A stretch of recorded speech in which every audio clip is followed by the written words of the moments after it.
The mirror that is haunted by a killer demon that hunts anyone who looks into it. The film begins by showing a security guard named Gary Lewis running in panic toward an underground station, his face filled with fear and his movements making it clear that he is trying to escape from something unseen.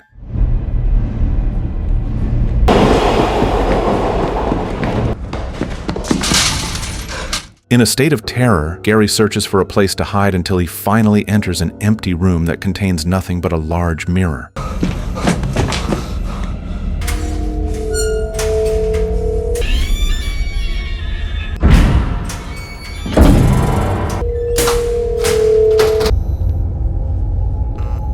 Instead of feeling safe, he stands in front of it and begs his own reflection for mercy, as if it has control over his life and death.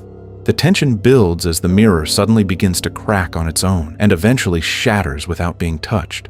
From within the reflection, Gary's image starts moving out of sync with his real body, picks up a shard of glass, and performs an action that leads to Gary's death in the real world.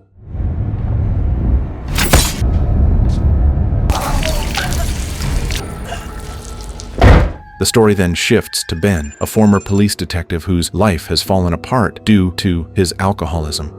In the past, while drunk and not fully aware of his actions, Ben accidentally shot a fellow officer, an incident that immediately ended his career. Since then, his life has become a mess. His wife, Amy, can no longer tolerate his behavior and demands that he stop drinking if he wants to fix his life, even going as far as forbidding him from seeing their children, Michael and Daisy, until he truly changes. Realizing his mistakes and having lost almost everything, Ben agrees to go through therapy to overcome his addiction, even though it means being separated from his family for a while. I'm doing everything I can to get back on my feet again. I needed time. I needed you. You don't think people can change? During his recovery, Ben stays at his sister Angela's apartment where she patiently supports his efforts to change. His days are filled with therapy and attempts to rebuild his life, but finding a new job proves to be difficult as he keeps getting rejected. Eventually, he gets a chance to work as a night guard at an old building called Mayflower, which was once a luxurious place but was destroyed by a massive fire that left most of it in ruins. A man named Lorenzo explains that the building still contains many mirrors, so Ben is required to patrol every 3 hours to make sure everything remains safe. Anyway, you'll see. Not too much going on. Calm around here. No electricity, all these mirrors. It was a pretty big team working here before the fire. On his first day, Ben shows determination to change by staying away from alcohol completely as he begins patrolling the dark and silent building.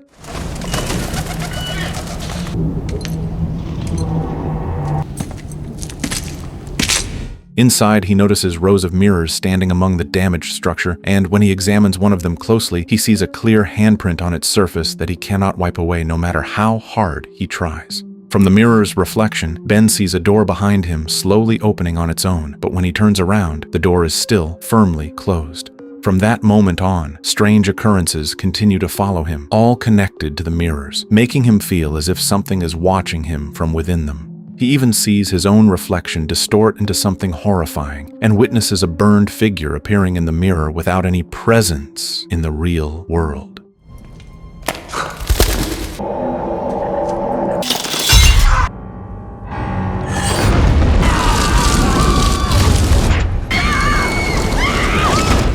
Although everything feels real, Ben tries to calm himself by believing that it is all just hallucinations, possibly caused by his withdrawal from alcohol. One night, he finds a wallet inside the building, and after checking it, he realizes that it belongs to Gary Lewis, the previous guard who died mysteriously at the beginning of the story. Inside the wallet, he finds a note with the word Essaker written on it. After finishing his shift, Ben visits the bar where Angela works and tells her about everything he has been experiencing over the past few days, admitting that he keeps seeing things that make no sense while still trying to convince himself that it is all a side effect of his recovery. It was like a nightmare, but I was awake. I know I was awake. What are you talking about? The fucking mirrors, they are everywhere. You've been having those nightmares since the shooting. I think you're just going through a hard time in your life. Meanwhile, at Amy's house, strange events begin to spread to the family as Michael starts experiencing disturbances involving the mirror, showing that the terror is no longer limited to Ben, but is now affecting those around him as well. The next morning, Ben is shocked to receive a mysterious package sent under Gary Lewis's name. Driven by curiosity, he opens it and finds a stack of old newspapers, all reporting on the massive fire that once destroyed the Mayflower building, a tragedy that killed many people and left behind unresolved mysteries. This discovery makes Ben even more certain that the strange events he has been experiencing are not a coincidence.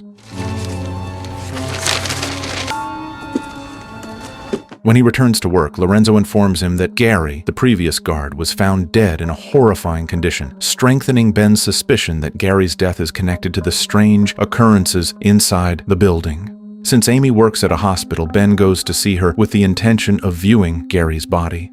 After some persuasion, Amy finally allows him into the morgue, where Ben clearly sees that Gary died from a severe neck wound that appears to have been caused by a shard of glass. I need to see his file. I need his file.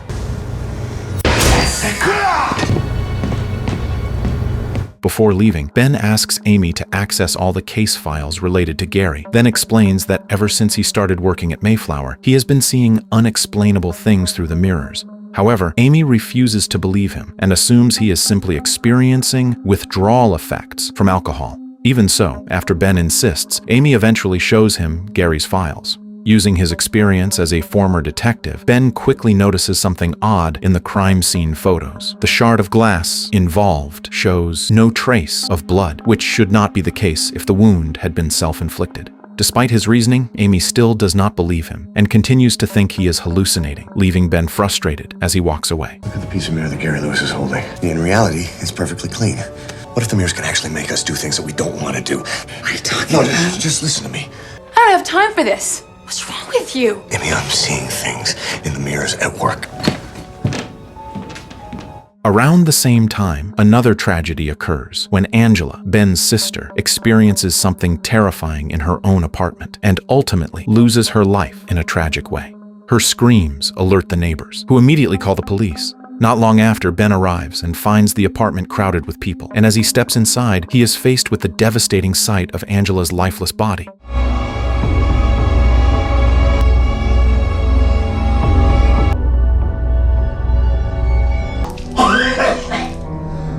Overwhelmed with guilt, Ben feels responsible, believing that everything happening is connected to him and the Mayflower building. From that moment on, he becomes determined to handle everything on his own without involving his family any further. With that resolve, Ben returns to Mayflower and tries to destroy all the mirrors, hoping it will end the terror. But his efforts fail, as every mirror he damages restores itself as if nothing happened.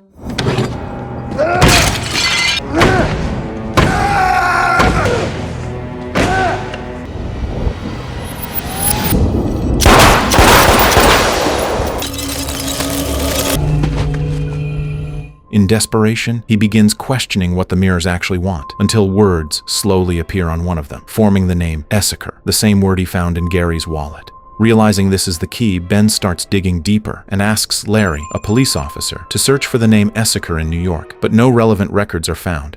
Instead, Ben comes across the name Terrence through old newspaper archives, even though Terrence is already dead. Refusing to give up, Ben asks Larry to trace Terrence's history before his death, which eventually leads them to a mental hospital. There, a doctor shows them an old recording of Terrence, in which he claims he was being haunted by something coming from mirrors and that it was responsible for the deaths of his wife and children. Hearing this, Ben becomes convinced that the same threat is now targeting his own family. Without wasting time, he rushes to Amy's house to protect them, and upon arriving, he immediately removes every mirror he can and paints over those that cannot be moved, hoping to stop whatever is behind them.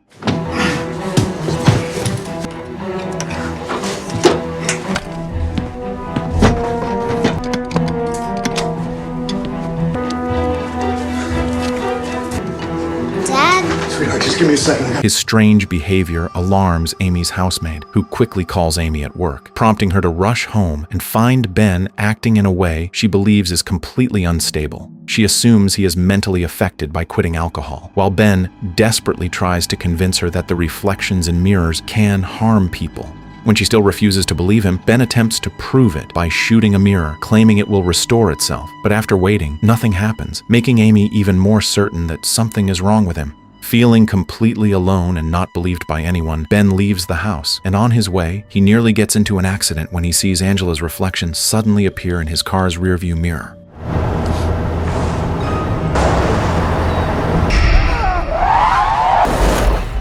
Ben Ben then returns to the Mayflower building, determined to find answers to everything that has been haunting him. While exploring areas he has never entered before, he discovers a hidden access leading to an underground level. There, he realizes that the building has a much darker past than he imagined, as it was once a mental hospital called St. Matthew's. This discovery strengthens his belief that all the terror he has been experiencing is connected to the building's history. As he continues searching, Ben finds a secret room surrounded entirely by mirrors, which convinces him that he is getting closer to the truth.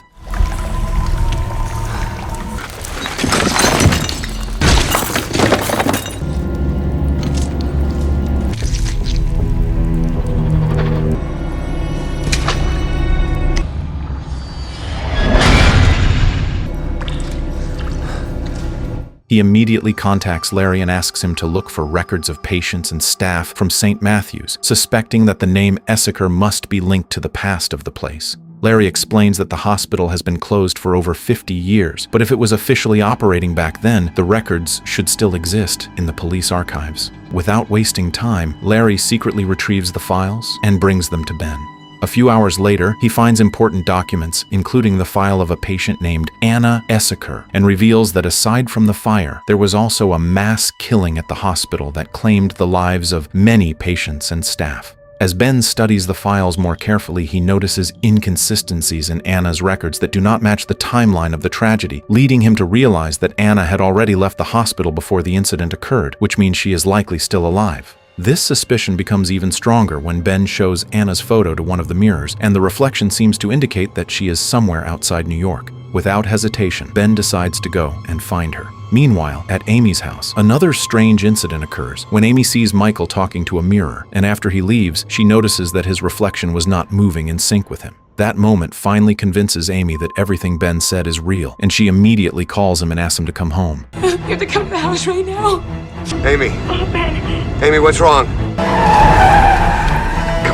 Ben returns, and together they try to protect the family by covering all the mirrors in the house with paint and blocking the windows with newspapers to eliminate any reflections. After everything is done, Amy apologizes for not believing him, while Ben also feels guilty for bringing danger into their lives, and he warns her to always stay close to the children and never let them be separated. Knowing that the only way to stop everything is to find Anna, Ben asks for Amy's permission to leave and track her down. After a long journey, Ben arrives at the Essaker family home, where he learns about Anna's past. Sir? Anna Essaker. Grandpa's a man here's asking about his sister. Since childhood, Anna was known to be difficult to control and often showed violent behavior, forcing her family to lock her away to prevent harm. Her condition eventually caught the attention of a doctor named Kane, who took her to St. Matthew's for treatment. After being examined, Anna was diagnosed with a mental disorder and placed in a special therapy that involved isolating her in a room full of mirrors for several days. After undergoing the treatment, her behavior suddenly changed, and she was declared cured. But from that point on, strange events involving mirrors began to occur both in the hospital and beyond. Anna's brother explains that even after she returned home, the disturbances continued through the mirrors in their house, which led the family to send her to a monastery called St. Augustine, a place completely free of mirrors, in hopes of keeping her safe. Ben then continues his journey to the monastery, and after a long and exhausting trip, he finally meets Anna.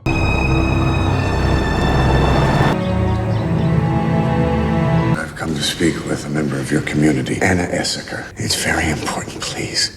Please, Miss Essaker, if you don't help me, my family's in danger.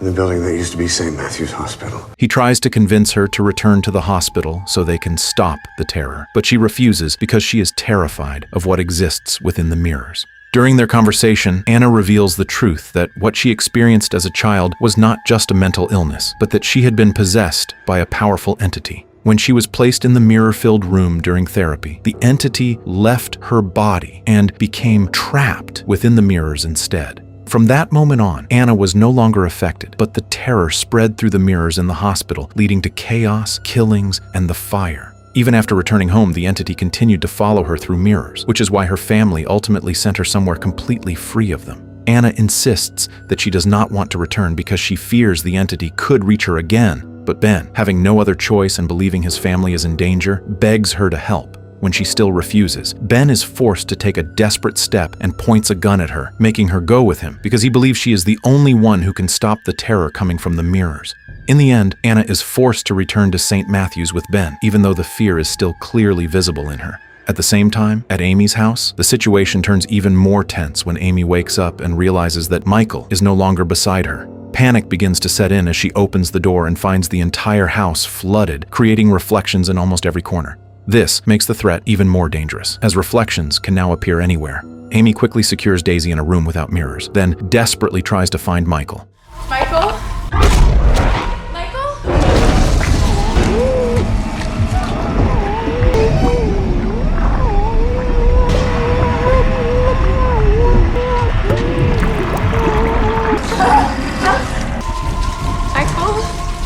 But before she can reach him, the entity pulls him into the water's reflection, as if dragging him away from the real world. Meanwhile, when Ben and Anna arrive at the building, the atmosphere feels even more unnatural, as if Anna's presence has been anticipated all along. As they enter the mirror-filled room, Anna becomes the center of everything happening there, and with all the strength she has, she tries to confront the force hiding within the mirrors and stop it from hurting anyone else. You must go now.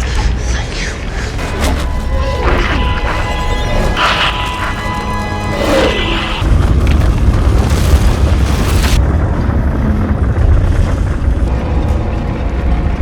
The tension reaches its peak when all the mirrors inside Mayflower suddenly shatter at once.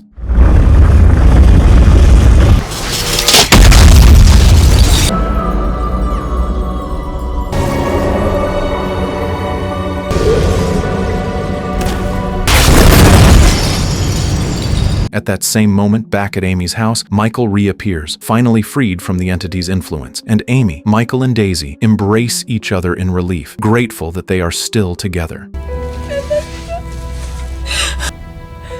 Oh, my baby. However, things do not end as well inside the building, as the entity that was trapped within the mirrors begins to manifest by taking over Anna's body. Seeing this, Ben has no choice but to face Anna, who is no longer herself.